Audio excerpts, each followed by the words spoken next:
Okay, let's turn to the story that's now breaking here at the top of news today. The Narendra Modi government has released the 2011 religion-based census, which has thrown up some very interesting figures. It's busting many a myth. That's right. As per the data, Muslims are growing at the highest rate of 24.6% in India, followed by Hindus who are growing at a rate of 16.8%, and Christians who are growing at the rate of 15.5%. Those are the figures that have come out in this religious-based survey. The percentage of Muslims to the total population of India has gone up by 0.8% in the last decade between 2001 to 11. In the same period, the percentage of Hindus has gone down by 0.7%. The percentage of Christians has remained unchanged. Those are some of the big figures that are coming.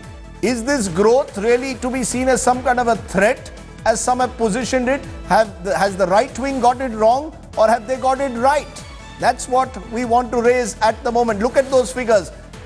For the total percentage of population now, Muslims form 14.2% of India's population, Hindus form 79.8% at 96.63 crores of our country, 17.22 crore Muslims, 2.78 crore Christians form 2.3 of the total population, 2.08 crore Sikhs form 1.7 of the total population. Buddhists and Jains are less than 1% of the total population of India. That's the story that we are raising at the moment here. Okay, joining me at the moment, our special guest join me. I'm going to be joined in a moment by John Dayal here in my studios in a moment. Also joining me is Kamal Farooqi of the All India Muslim Personal Law Board. I'm also joined by Rakesh Sinha, who is an RSS ideologue. John Dayal will also join me in a moment. Appreciate your joining us. I want to come to you first, Kamal Farooqi, because the big number that we are getting is that Muslim population has grown more than Hindus, but is perhaps still not as much as the RSS wants, perhaps has been telling us that it is, that we are being encircled by Muslim. The fact is, Muslim population has increased by 0.8%, which is the highest growth rate. How do you respond to this?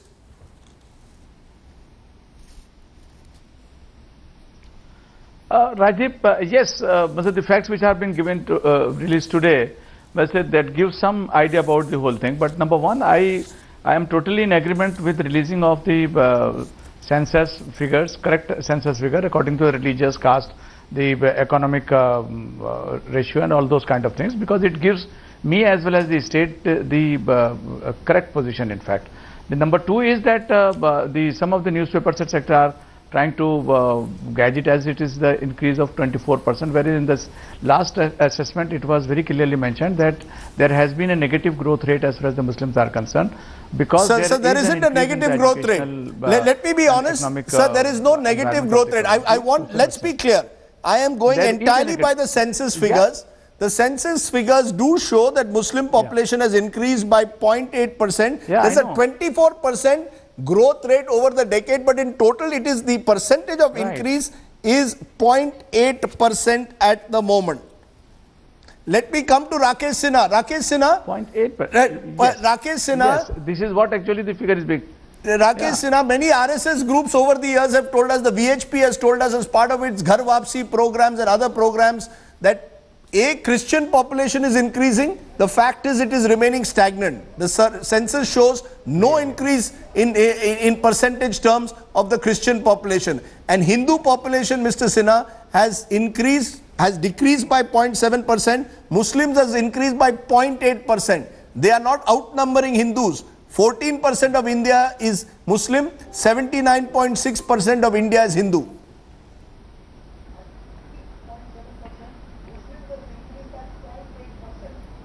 Mr. Sinha.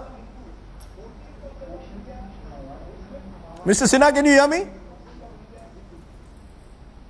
I'm afraid Mr. Sinha can't. John Dayal, we want to respond to that. One of the points which has been made is Christian population because of conversion is increasing. Certainly the census doesn't seem to suggest that. Is that a source for you of gratification, given the kind of campaigns that have been run, that Christian missionaries are engaging in mass conversions across this country? Oh, then we should have outnumbered everybody else by now. But unless you go by the law. So therefore, is it giving you a sense of gratification? No, neither gratification nor, but it is certainly a blow to the sort of propaganda and the hate campaigns that continue. I hope it totally smashes them for the future. But the point I would like to make is, are we, this is the census, I've tried to go through all the state-wise details and the district-wise details. We do not know what does this stagnation mean. Are we growing in some area and actually declining or vanishing in some area? Are we growing, migrating to urban areas and Kerala is being depleted or something? So this is only a rather overview of the situation, and unless we have a look at the larger detailed data, we would not. I'll give you the detailed data. Growth rate of population of different communities in this decade, 16.8% for Hindus. Growth rate, 24.6% for Muslims, 15.5% for Christians, 8.4% for Sikhs, 6.1% for Buddhists, and 5.4% for Jains. But that is still a supra data. The fact is, we are very much below the national average. We are below the Muslim rate of growth, we are below the Hindu rate of growth. Just being stagnant is not, are we at par with the replenishment rate, are we not? These are detailed analysis, but at the moment, the data that we have gives the lie to the RSS propaganda. You know, but there is one propaganda, Mr. Kamal Farooqi. The fact is, as I said, when I read out those figures, 24.6% for Muslims in terms of growth rate versus 16.8% for Hindus. Is there a need for the Muslim community to ask itself, do we need to look at our growth rate of our population and worry about it? Should the Muslim not be worried about that aspect at all? Because along with that, our figures, which also, as the Sacha report shows, is poverty and economic deprivation.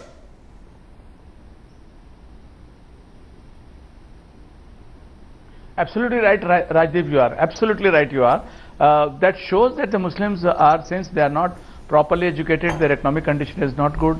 So, and we have seen, this is not amongst the Muslims, even in the Hindus and those people, among the Hindus, which are economically very backward, the growth rate of the population is higher than the normal Hindus, wherein the education has gone up. So that's the reason, in fact, the Muslims are, we all of us know it, that the Muslims are the most educationally backward. Their economic condition is very bad. So that ultimately leads to the higher population, and it is an international phenomenon. It's a phenomena which is obvious. Should you not be worried? So we do agree that yes, Muslims should it not worry you? Educationally, economically, should it not worry you? Should it not worry you? Should this not be the focus of groups like yours? Should the focus of groups like yours not be on population control? Yes, you are right, absolutely right, Rajdeep, because it affects my health also. It gives me a sense of deprivation also, because I am not educated. I am not going as my other countrymen are going. In fact, it's a matter of concern for me also. Okay, I'm really concerned, and that's the reason we are trying to educate the Muslim masses in a big way. That should be the government planning also. That why, if at all this is true. Yes. Can I for a moment get a final word from you, Rakesh Sinha? I'm sorry that you were not able to come in for the earlier part of our discussion, but in the years, the RSS's propaganda, or sections of the RSS in terms of the VHP and others, have said Christian population is increasing because of conversions. Certainly the census doesn't show that. The other one is Muslims will soon outnumber Hindus. Census doesn't show that. Is the time now come to get rid of propaganda and focus on hard realities?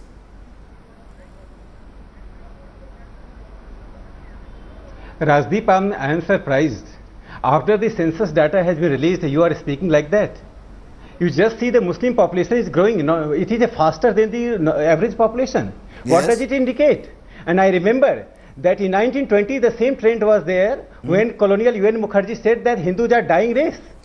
And the Pew Research, that is the most reputed organization, Mr. Sinha, just a minute. That by 1950, Mr. Sinha, just a minute. The Muslim population, as per the census, has grown by growth rate 24.6% for Muslims, 16.8% for Hindus. In terms of the total population of this country, Muslim population has grown by 0.8%, Hindus have declined by 0.6%. Hindus are still 79.6% of India's population, Muslims have come to 14.2%. Is that reason enough for you to today believe that there is some kind of massive demographic change in this country?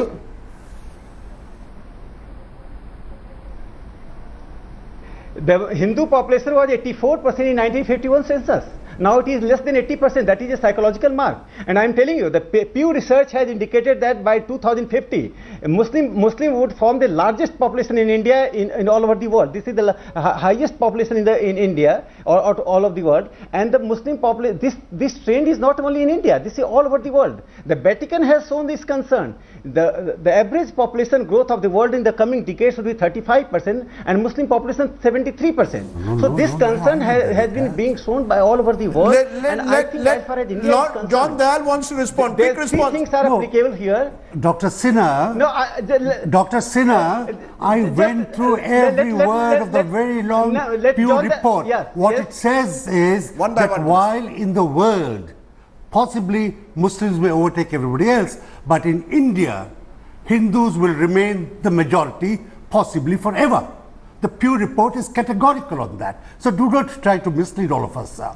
Okay, but now you you want Hindus to be declined by less than 50%. On the other hand, I wish them very well. And the trend is obvious. No, sir, I wish Hindus much better than you wish them. I want this to be... John Dayalji, let me complete. John Dayalji, let me complete. Let me complete. But I read the Pew report. You have spoken a lot of things. Let me complete. As far as Christian population is concerned, their growth has not been shown in census because there are crypto Christians. Those Christians, those Hindus who have been converted, Dalit and the tribal Christians, the Hindus who have been converted to Christianity, they are not showing their religion due to reservation issue. Okay, so you're saying nothing. One minute. They are called crypto Christians. So you're saying that the true Christian population is not reflected in the census. You are saying that 80% is a psychological mark below which the Hindu population you believe has gone down in the country. That's your point of view. John Dayal is saying these are myths, right? Am I correct? Absolutely. That these are myths? That is a misquoting of the Pew report. Okay, you believe this is a misquoting of the Pew report and Kamal Farooqui is admitting... Sir, just a minute. John Dayal...